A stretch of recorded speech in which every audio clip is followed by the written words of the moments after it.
This is a battle in... Well, first of all, the players are Agony Duck and the Prussian Prince. I haven't been making videos for quite some time. There's a reason for it, of course. I uploaded a fuck ton of replays just as the...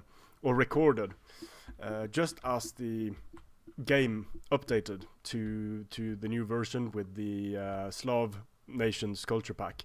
And I thought that I had not downloaded and installed the patch. I did download and install the patch, which meant that 10 plus games were corrupted. And after that, I just sort of lost interest in making videos.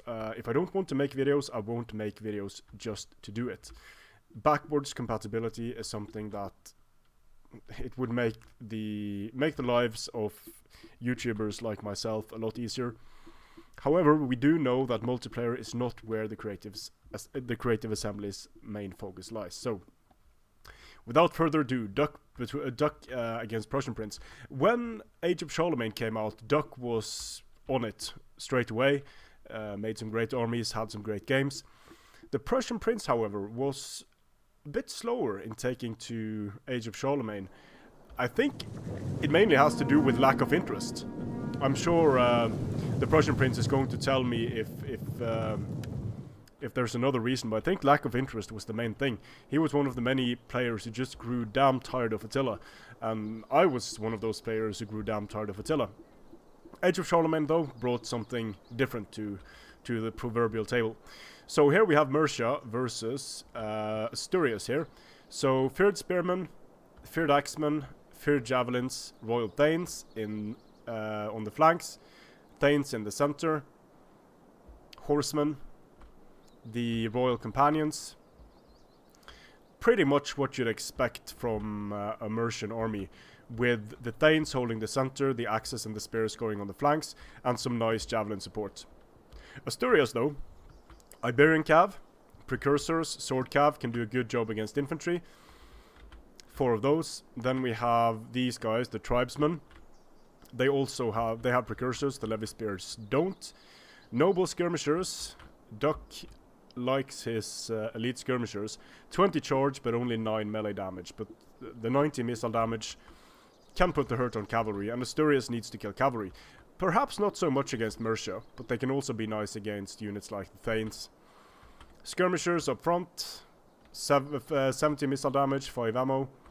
And Royal Guards holding the center. Royal Guardsmen, due to having only 40 melee damage, no match for the Royal Thanes, but these are mostly Thanes. And in Shield Wall, these two units should take quite some time killing each other. The Iberian Cav being pushed away here from a nice little task force, anti-cavalry task force. This little task force is well able to screen off cavalry.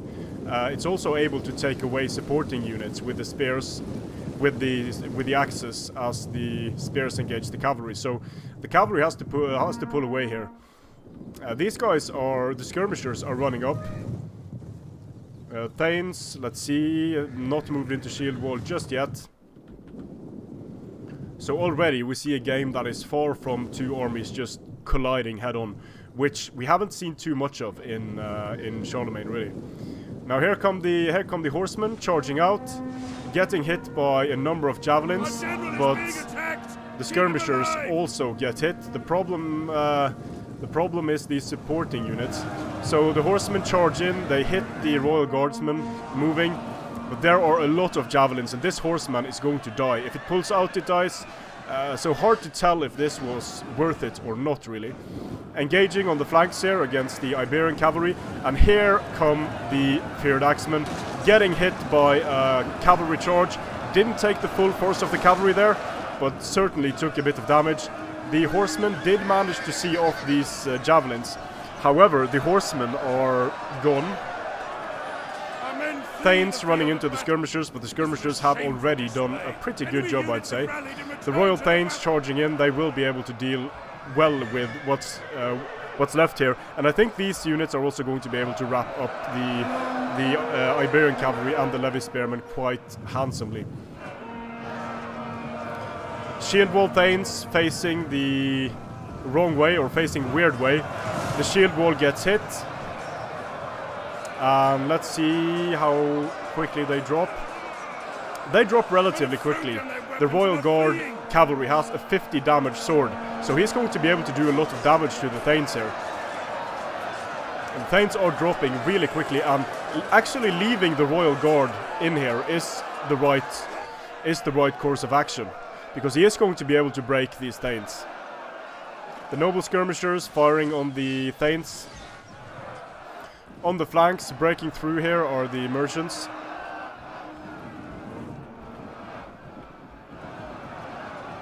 The feared axemen are giving good account of themselves in this combat. You can see the tribesmen haven't been able to use all of their ammunition. The Royal Guard cavalry, after destroying the Thanes, rush into the feared javelins, into the horsemen. But here come the Royal Companions with brace, so they could give a bonus versus cav on all these units. But it's certainly not looking too good for Asturias here. Asturias does have a problem dealing with swords and axes. So sacrificing the cavalry to get rid of the skirmishers wasn't such a bad move. It seemed risky to begin with, but at the moment it doesn't look too bad. And here brace being used on the Royal Companions. The Royal Guard cavalry pulls out, it's going to lose some men pulling out here.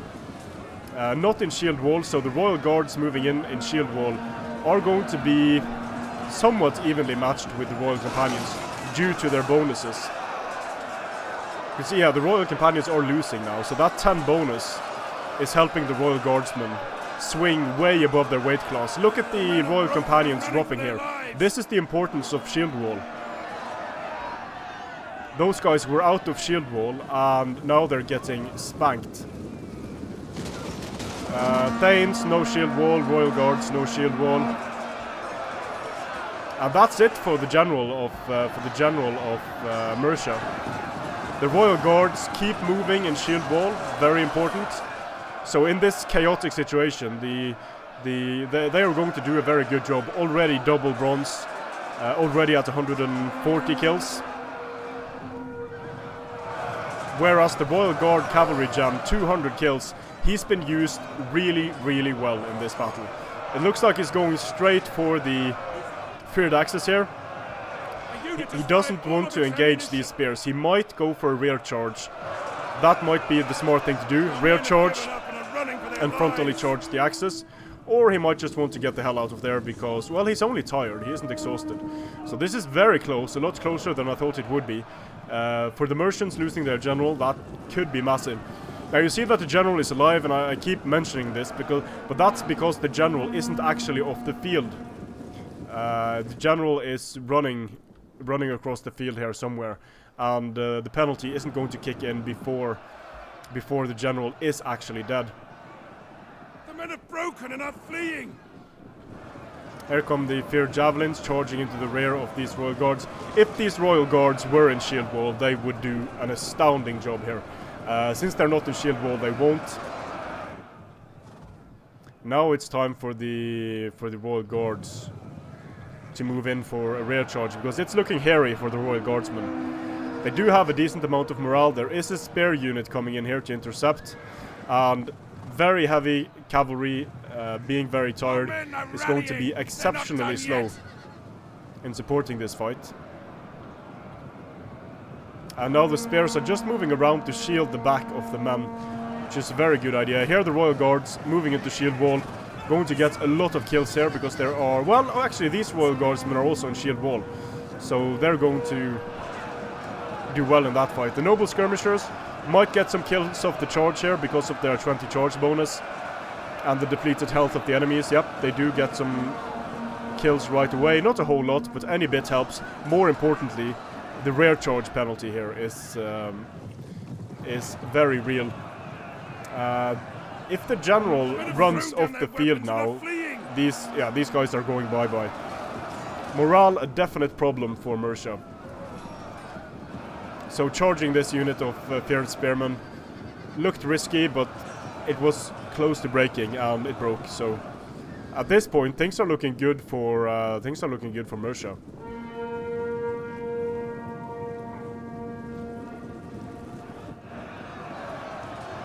The Royal Thanes are exhausted.